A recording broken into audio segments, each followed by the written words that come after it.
श्रीमदखिलमहीमण्डलमण्डलधरणिधरमण्डलाखण्डलस्य निखिलसुरासुरवन्दितवराहक्षेत्रविभूषणस्य Seshachal गरुडाचल वृषभाचल नारायणाचलाञ्जनाचलादिशिखरिमालाकुलस्य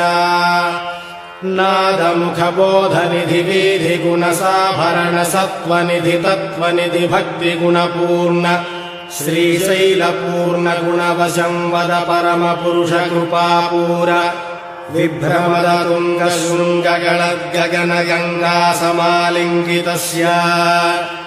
सीमातिगगुणरामानुजमुनिनामाङ्कित बहुभूमाश्रयसुरधामालयवन रामायतवन Seema परिवृत विशङ्कटतटनिरम्